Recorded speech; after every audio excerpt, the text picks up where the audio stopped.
इयत्ता चौथी, विषय भाषा, 9वा धडा, ईदगाह. रमजान महिन्याच्या 30 दिवसांनंतर आज ईदचा दिवस आला आहे. किती रम्य, किती सुंदर सकाळ आहे ही. झाडं हिरवीगार दिसत आहेत. शेतात समृद्धी डोलत आहे. आकाश लालेलाल झालंय. आज सूर्य तर पहा किती सुरेख दिसतोय. किती शांत, किती सुखद, जणू तो साऱ्या जगाला ईदच्या शुभेच्छा देत आहे. गावात नुसती गडबड चालली आहे. ईदला जाण्याची तयारी सुरू आहे. मुलं तर खूप आनंदात आहेत. कुणी 1 दिवसाचा रोजा पाळलाय, तोही फक्त दुपारपर्यंत. पण कुणी तर तोही पाळलेला नाही. पण ईदगाहला जाण्याचा त्यांचा आनंद उतू जातोय. रोज ईदच्या नावाचा जप चालला होता, ती ईद आज उगवली आहे. मुलांना सगळ्यात जास्त घाई झाली. लोक ईदगाहला का येत नाहीयेत असा प्रश्न त्यांना पडलाय. सगळ्यात जास्त आनंदात आहे हमीद. 4-5 वर्षांचा हा गरीब चेहऱ्याचा हडकुळा मुलगा. याचे अब्बा मागच्या वर्षीच कॉलराला बळी गेले आणि अम्मी पांढरी पडत पडत एक दिवस मरून गेली. आता हमीद आपल्या म्हाताऱ्या अमिना आजीच्या कुशीत निजतो. तिच्याजवळ तो सुखात आहे. अब्बाजान पैसे कमवायला गेले आहेत. खूप पिशव्या भरून पैसे घेऊन ते परत येतील. अम्मीजान अल्लाच्या घरून आपल्यासाठी खूप छान छान गोष्टी आणायला गेली आहे असा त्याचा विश्वास आहे. म्हणूनच तो आनंदात आहे. हमीद जवळ जोडे नाहीत. डोक्यावर जुनी पुराणी टोपी आहे. तिचा वरचा भाग काळा पडला आहे, तरी तो खुशीत आहे. अमिनाच्या हृदयात कससच होत आहे. गावातली मुलं आपापल्या वडिलांबरोबर ईदगाहला चालली होती. हमीदला अमिनाशिवाय कोण आहे? त्याला एकटं कसं पाठवायचं? त्या गर्दीत पोरगं कुठं हरवलं तर? नाही, अमिना त्याला असं एकटं पाठवू शकणार नाही. एवढासा जीव एवढं अंतर चालेल तरी कसा? पायाला फोड नाही का येणार? जोडेही नाहीत त्याच्याजवळ. अमिनाबीकडे फक्त 2 आणे आहेत. 3 पैसे हमीदच्या खिशात व उरलेले तिच्या बटव्यात.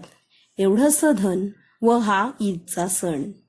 हमीद आजीला सांगतो, तू घाबरू नकोस, मी सगळ्यांच्या आधी परत येईन.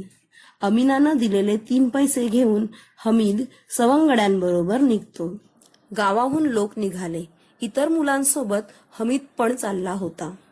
कधी ते सगळे धावत धावत पुढे जायचे, कधी एखाद्या झाडाखाली उभे राहून बाकीच्यांची वाट पाहायचे. अचानक समोर ईदगाह दिसला. चिंचेची दाट सावली त्यावर पडलेली आहे. खाली पक्की फरशी लावलेली आहे. त्यावर जाजम घातलेलं आहे. रोजे करणाऱ्यांच्या लांबच लांब रांगा लागलेल्या आहेत. जाजम नसलेल्या भागापर्यंत रांगा गेल्या आहेत. नंतर येणारे मागे रांगेत उभे आहेत. पुढे जागा मुळीच नाही. इथे सगळे सारखेच आहेत. कुणाचा पैसा वा प्रतिष्ठा पाहिली जात नाही. किती छान व्यवस्था आहे. सगळे एकदम वाकत आहेत, गुडघे टेकत आहेत. कितीतरी वेळा ही हालचाल होते, जणू विजेचे लाखो दिवे एकदम लागावेत, विझावेत असं दृश्य दिसत आहे. नमाज संपली. लोक परस्परांना मिठी मारून भेटत आहेत. आता सारे मिठाईच्या व खेळण्यांच्या दुकानांकडे धावतील. हा पहा झोपाळा.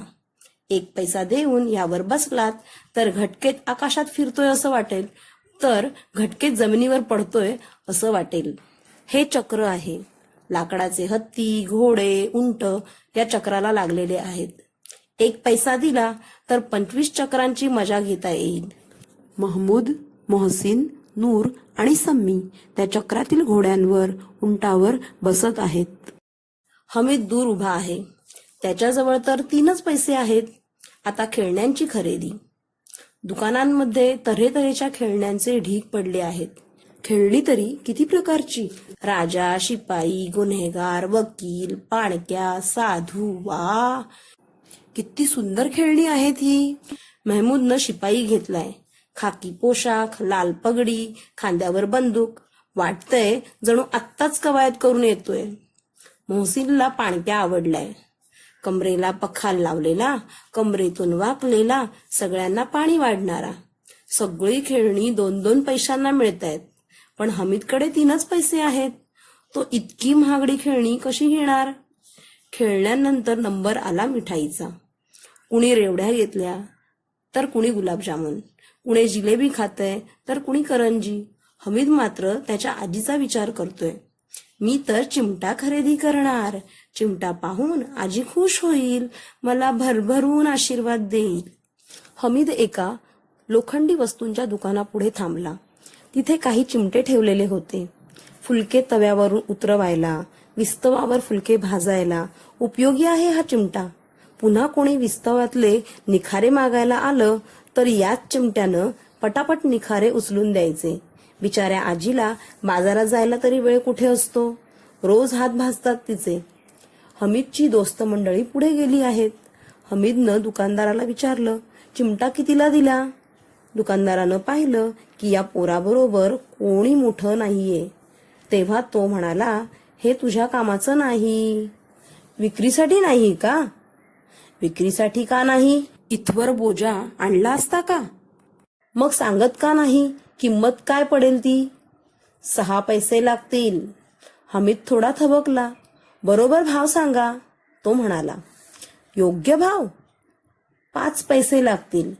घ्यायचं असेल तर घे, नाहीतर चालू लाग. 3 पैशांना देणार का? हमीद थोडा धाडसानं म्हणाला आणि पुढे निघाला. त्याला वाटलं दुकानदार त्याला धुडकावून लावेल, पण दुकानदारानं त्याला बोलावून 3 पैशात चिमटा दिला. मुलांनी यात्रेत खूप मजा केली, खेळणी घेतली, मिठाई खाल्ली. हमीदनं मात्र स्वतःवर खूप ताबा ठेवला होता. त्याला आजीला खुश करायचं होतं. तो चिमटा घेऊन घरी परतला. अमीना आजी हमीदचा आवाज ऐकून लगेच बाहेर आली. त्याला कडेवर उचलून लाड करू लागली. एवढ्यात त्याच्या हातात चिमटा दिसला. हा चिमटा कुठून आणलास? मी विकत आणलाय. किती पैशांत? 3 पैसे दिले. अमीना बी एकदम दुःखी झाली. कसं पोरग आहे. दुपार झाली, न काही खाल्लं न प्याला. आणलंय काय तर चिमटा. एवढ्या साऱ्या मेळ्यात तुला आणखी काही मिळालं नाही? तू चिमटा उचलून आणलास तो. हमीद अपराधी भावनेनं म्हणाला, तुझे हात स्वयंपाक करताना भाजतात न, म्हणून आणलाय मी चिमटा. अमीना आजीचा राग गायब झाला. दुसऱ्या पोरांनी मिठाई खेळणी घेतलेली पाहून या पोरालाही वाटलं असेल घ्यावं. त्याचं मन किती लालचावलं असेल. एवढा त्यानं मनावर ताबा मिळवला कसा? तिथे पण त्याला या म्हाताऱ्या आजीची काळजी होती. तिचं मन भरून आलं. तिला रडू कोसळलं. पदर पसरून ती हमीदला आशीर्वाद देत होती. तिच्या डोळ्यांतून घळाघळा अश्रू गळत होते आणि हमीद आजीच्या प्रेमळ कुशीत शिरला होता.